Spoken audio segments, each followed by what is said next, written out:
are successful. So mediation is indeed a useful tool to decongest their dockets.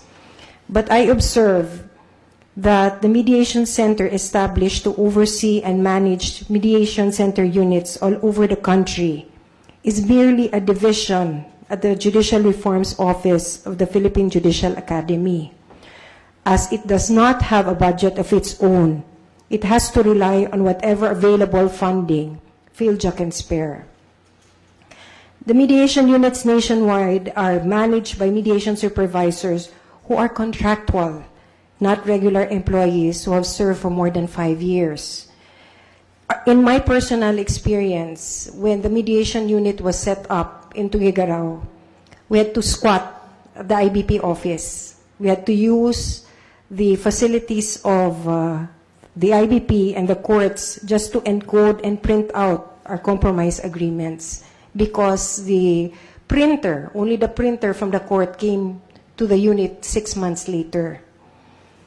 What to you needs to be done in order to enhance mediation and to ensure its continuity, as well as judicial dispute resolution as a way to declog court dockets? Well, you're right. Right now, the offices of the mediation centers are in an ad hoc capacity. But I have already asked the PhilJA board to do some computation. How much does it cost to resolve one case through mediation as compared to resolving a case through trial? And I'm sure the cost of resolving a case through mediation is very cheap compared to a full-blown trial. And in fact, in mediation, the cost of mediation is paid for by the parties. So it's very inexpensive on the part of the government. So with this data, I want to present this to Congress, that Congress must give us funds to set up these mediation center offices, because it's costing the government much less to settle cases through mediation than to have these cases go through a full-blown trial. And those are the figures that I think Congress will understand. And the PhilJA now are cracking up the numbers for this, and I hope to bring this up to Congress. One more criticism about mediation is that the minute you file a case, you have to pay for mediation fees, even if there's no mediation unit where you are filing that case. And we have yet to see what happens to these fees. Supposedly, I mean, I would like to think that they should be segregated and to be used really for the Philippine Mediation Center, but we have yet to see that. Well, all the funds paid for mediation fees are used for mediation. First of all, since it's a new concept, we have to train mediators, and we spend for that. So part of that of the money used in training come from the mediation fees. Now, we have already mediation units in 80% of our courts, and it's now being rolled out to the balance of the 20%. So what you said earlier, that mediation fees are still paid even in places where there are no mediation, but that will soon be over. But rest assured that all the mediation fees paid by litigants go to train mediators, to pay the contractuals who are manning the mediation centers. The funds are segregated. And they're not even the interest income go back to the fund. The COA wanted to require us to remit the interest income to the National Treasury. But I said, these are trust funds given by the litigants for mediation of their cases. And this mediation is paid to a private mediator. So these are not actually public funds, but these are funds of litigants to resolve their own case. And, well, I think they agreed. So we are not remitting anymore the interest on these funds, but we are plowing it back into the principal. Thank you, Chief.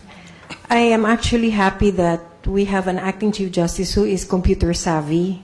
And I was happy to note that you have already distributed nationwide USB 3G wireless thumb drive, which will allow connectivity with judges nationwide. That's on the assumption that they are all computer literate. Do you think we should make that a requirement under the JBC for an applicant to be computer literate before they can become judges? Well, first of all, the bidding for the USB thumb drives will take place tomorrow pa, because the court had to approve it, and bank approved it, and the bidding is for tomorrow. But before the end of August, we will be able to start distributing this to all the courts. Now, your question whether the JBC should require applicants to be computer literate, I think computer literacy in terms of at least knowing how to use the word processor is essential now. I mean, I don't know of any graduate of law school who doesn't know word processing now. So I think we should train our judges to use also word processors, because it will help them in legal research, because they can just copy and paste from the e-library, they can download, and it's practically essential. We have created an e-library which contains all the decisions of the Supreme Court from 1901 to the present. It contains all the laws of the Philippines from 1900 to the present. It contains all the rules and regulations that are on file with ONAR, because these are the rules that have public, that affect the public.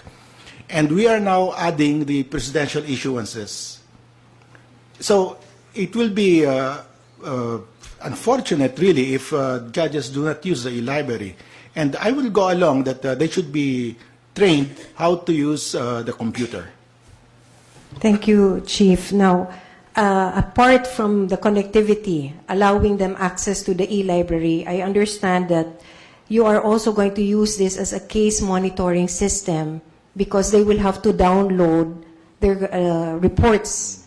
I hope that there has already been an effort to, because I think one of the problems in case monitoring is the integration of the different systems, because sometimes it is not compatible. The reporting system cannot be done electronically because of the incompatibility of the systems. So that the information, especially for us here in the JBC, when we want to see how a judge has performed, we have to rely, first of all, on their reports, which may or may not come on time. So I think this is also essential in making decisions regarding court administration. But how long down the line do you anticipate it will take for us to be connected so that we can get the information regarding the caseloads? Well, we have already the case management system of the Court of Appeals in operation for the last 2 years, and it's a huge success. Everybody is saying that it works, and in fact, PJ Reyes said by the end of this year, they will already comply with the constitutional directive that all cases submitted for resolution must be resolved within 1 year for appellate courts. Now, we are replicating this case management system in the trial courts. And before the end of this year, maybe September or November, we will pilot test this in certain courts in Metro Manila. And once we are happy with the system, it will be deployed nationwide, and the system will be uniform. That's why we will not have problems on incompatibility, because everything will be uniform. We will be following the system that originated in Court of Appeals, which we will also use here in the Supreme Court later on by just adapting it. Thank you, Chief. I have a question on transparency. From what I recall, from being in the court, although that was quite some time ago, there is so much information coming out of the Supreme Court. And for the first time, we are conducting JBC interviews live on all types of media. How do you think this will affect the court, especially if there are certain matters that need to be held in confidence? How does the court adjust to this? I think the advent of more transparency through the use of the different media. Well, I think transparency is a fact of life because of technology, because of the demands of the public, and because it's there in the